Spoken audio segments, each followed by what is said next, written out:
What's up guys, Steven Spikes at Spike Signal here, and this is the fourth part of my series analyzing songwriting in Speak by Godsmack. In the first part we discussed the intro riff that's repeated continually throughout the song, as well as the verse. In the second part we discussed the chorus and interlude, and in the third part it was all about the solo. In this final part we'll take a quick perusal of the song after the solo, and more importantly, find some general songwriting techniques that we can take away from the piece as a whole. If that sounds cool to you, I'd appreciate you doing all of that stuff that the YouTube algorithm likes, and if you want to follow along, you can get the music used in this video from my MuseScore account. Link in the description. All that's coming up right now on Spike Signal. Past the solo, the chorus repeats for the third time, and it contains as many measures as it did the second time around. There's no real variation that I could make out here, but that's fine as the chorus is so strong with the vocals that everything comes together in a way that makes variation in the guitar and bass a little bit unnecessary. After that, the intro riff kicks in again for the final time in the context of the outro, and just like the intro, uses subtle variation to keep itself fresh. As I talked about in my last video, in the second half of the outro, the lead part comes in and slowly builds, adding tension to the song as it ends. And with that ending, we've analyzed all of the relevant parts of this song.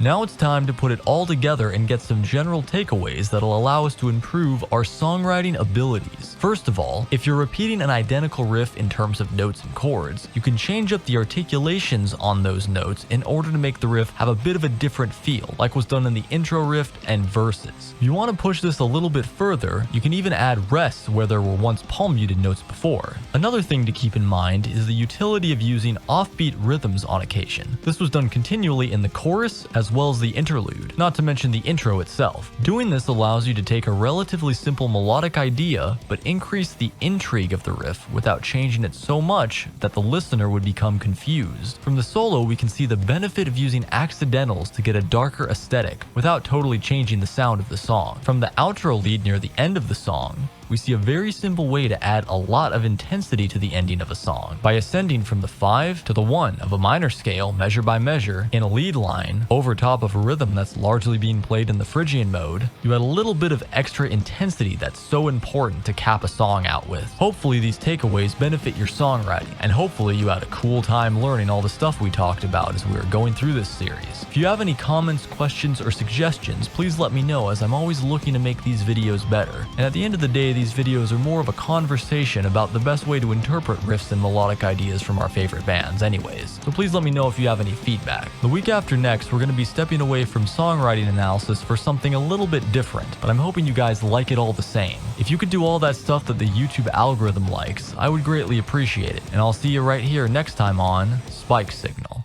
Thank you.